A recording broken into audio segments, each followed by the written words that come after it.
Gagawa tayo ng cake balls or cake truffles. Ang cake balls natin ay lalagyan natin ng palaman sa loob at i-coat natin ng melted chocolate. Siyempre, kailangan natin ng cake. Ang gamit ko ay cake scrap. Ito ay tira-tira kong cake. Ang ginawa ko lang, binalot ko siya ng cling wrap at inilagay ko sa freezer. I-thaw mo lang at pwede nang gamitin. Pero yes, pwede kayong mag-bake, mag-steam, or pwedeng bumili ng cake. Para naman sa palaman or sa filling, meron tayong cream cheese filling, chocolate ganache or chocolate frosting, yema frosting or yema spread, nutella spread, mango jam or any kind of jam, and ube halaya. Dapat ang mga palaman ay chilled dahil kapag chilled hindi siya runny. So hindi tayo mahirapan sa paglagay. Para naman sa binder natin, meron tayong whipped cream frosting. And yes, pwedeng gumamit ng ibang frosting. At para naman sa i-coat nating chocolate, meron akong milk and white baking chocolates. Sa paggawa ng cream cheese filling, i-combine natin ang cream cheese at softened butter. Ang gagawin kong filling ay pang small portion lang, doblehin lang ang measurement ng sangkap para sa pangmaramihan. And then, i-mix natin until well combined. Now, let's add the powdered sugar, vanilla extract, and milk.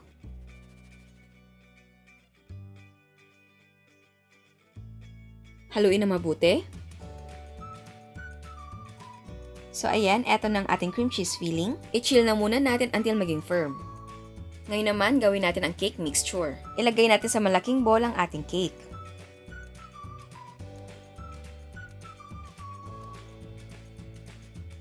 I-crumble natin ang cake. Lagyan natin ng frosting at i-mix natin. Sa paglalagay ng frosting, dapat pa konti-konti para malaman mo kung tama na or sobra. Kasi dapat hindi siya dry at hindi siya pwedeng sobrang moist. Mag-scoop out tayo ng 1/4 cup ng ating cake mixture. I-flat natin. Tapos, lagyan natin ng half teaspoon ng filling. Dapat hindi masyadong marami ang filling. I-close natin at i-form natin into a ball.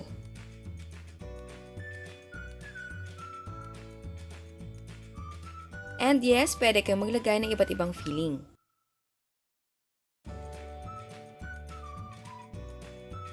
So ayan, eto na ang ating first batch. Ilagay na muna natin sa chiller or i-freeze natin for 15 minutes. I-repeat lang natin ang mga steps para sa natitirang cakes.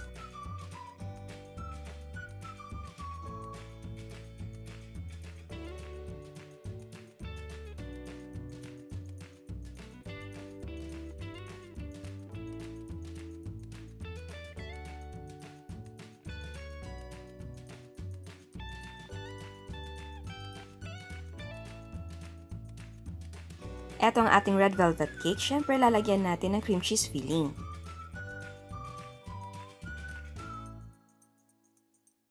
Eto naman ang ating coffee or mocha cake.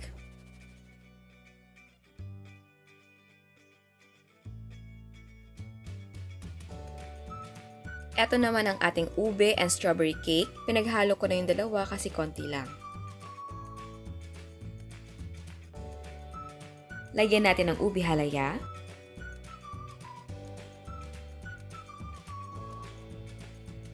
Ngayon naman, i-melt na natin ang ating mga chocolates.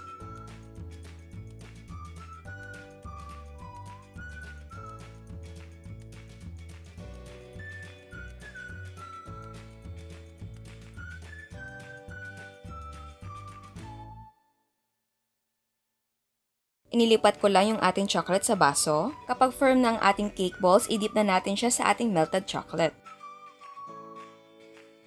I-set aside natin at hayaan natin tumigas ang chocolate. And then, just repeat the steps for the remaining cake balls.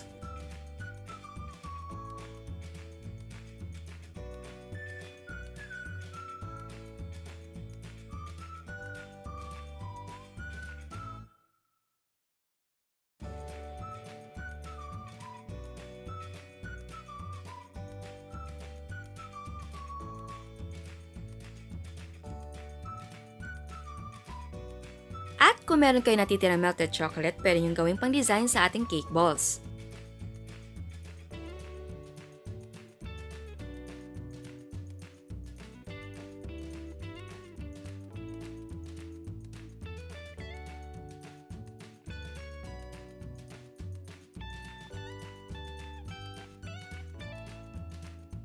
And yes, pwede kayo mag-dust ng cocoa powder.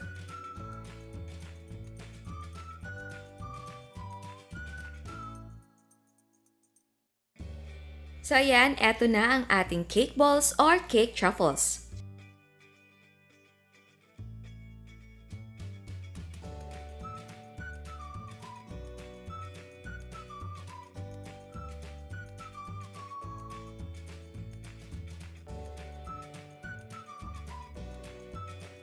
At bago tayo mag-taste test, sa hindi pa nakasubscribe, please subscribe sa ating YouTube channel. And please click the notification bell para ma-notify ka sa mga bagong uploads.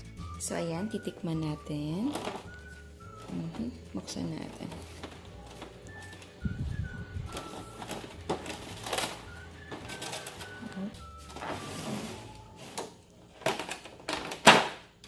Oo.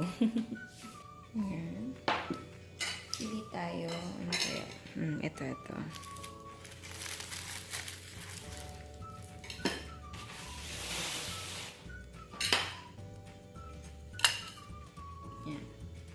Yan. Slice natin.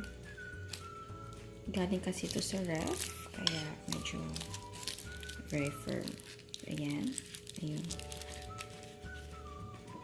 Kaya kung gusto nyo damihan yung filling ng cake balls nyo, pwede naman. Pero huwag yung masyado kasi baka lumabas. So yan, tikman natin.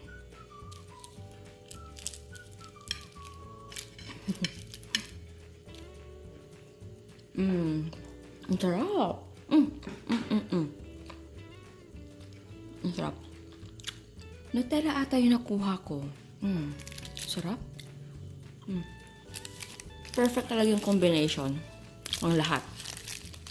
Ng ating cake, ng filling, ng melted chocolate natin. Perfect. So yum. At masarap siya kapag malamig. Ewan ko para sa akin, makake man yan or hindi, ang sarap talaga kapag malamig yung dessert. Yum. Hindi ako nagjo-joke ah. Masarap talaga siya. So yum. Sarap. And syempre, pag kumakain ka ng matamis, masarap mag-tea. Ewan ko lang sa inyo kung sanay kayo mag-tea. Pero ang sarap mag-tea kapag matatamis yung mga kinakain mo. So yung mga tira-tira nyong mga cakes, huwag nyong itapon kasi pwede yung gawing cake balls or cake pops or cake truffles, di ba? Yan. And nga pala, yung paglalagay ng frosting, yung sa cake para ma-form natin yung cake, hindi ako naglagay ng measurement kasi depende yan sa cake kung gaano ka moist yung cake mo, kung gaano ka dry yung cake mo. So talagang tansya-tansya yung nangyayari kapag ganyan. So, mas maganda talaga kapag naglalagay ka ng frosting dun sa cake mo, pakonti-konti lang para hindi sobra at hindi kulang. Kasi kapag kulang, mahirap siyang gawing balls. At kapag sobra naman, mas mahirap yon kasi magiging masyadong malambot, mas magiging, malata, ganun. So, depende talaga yan sa cake na gagamitin mo. So, ayan. Sana nagustuhan nyo yung recipe natin ngayon. And, ciao! Saya! And, eto nga pala yung cake ball natin na parang dream cake inspired. No? Kasi meron siyang layer of cake. And then, meron siyang filling, yung chocolate ganache sa loob. Tapos, meron tayong yung melted chocolate na charred. And then, cocoa powder. So, ayan. Pwede nyo nang damihan yung chocolate filling sa loob. So, ayan. Pwede mo ibenta ang isang piraso ng 20 to 25 pesos. Pero syempre, magdidepende yan kung ano yung gamit yung cake at depende sa filling na gamit ninyo. Again, ang selling price ay magdidepende kung magkano ang presyo ng mga sangkap sa inyo. At bago ako magpaalam, meron tayong another dose of inspiration. Ito ang chocolate mousse na cup ni Miss April.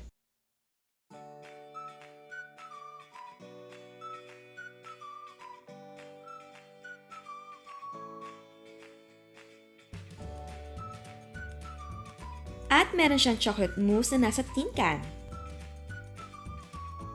Eto naman ang no-bake brownies ni Miss Camille.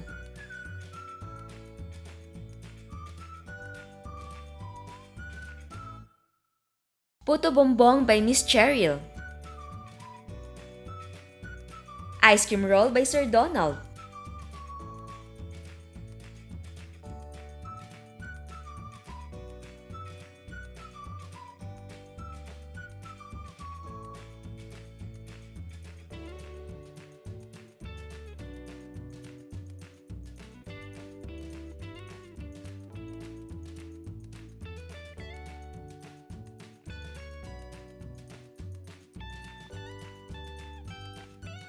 Meron siyang ground float.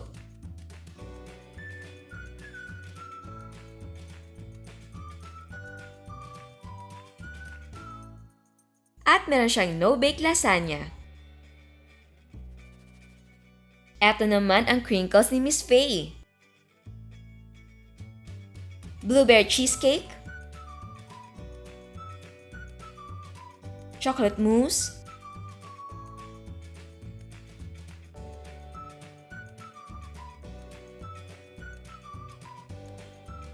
Meron siyang fruit cocktail mousse. Empanada. Ground floats.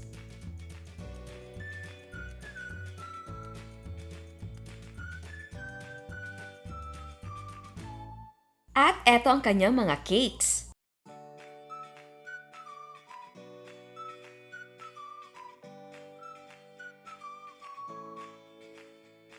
Again, salamat sa lahat na nagpapadala ng mga photos. Gustong-gusto ko talaga yung mga pinapadala nyo. Napakasaya ko at super proud ako sa inyo. Dahil yung simpleng recipe natin, pinapaganda nyo. Alam ko naman na meron kayong mga hidden talents. Kaya huwag kayong matakot or mahiyang ipakita ito. At sa gusto pang ma-inspired, please subscribe sa ating YouTube channel. And please click the notification bell para ma-notify ka sa mga bagong uploads. And please don't forget to like our Facebook page and follow us on Instagram. Thank you!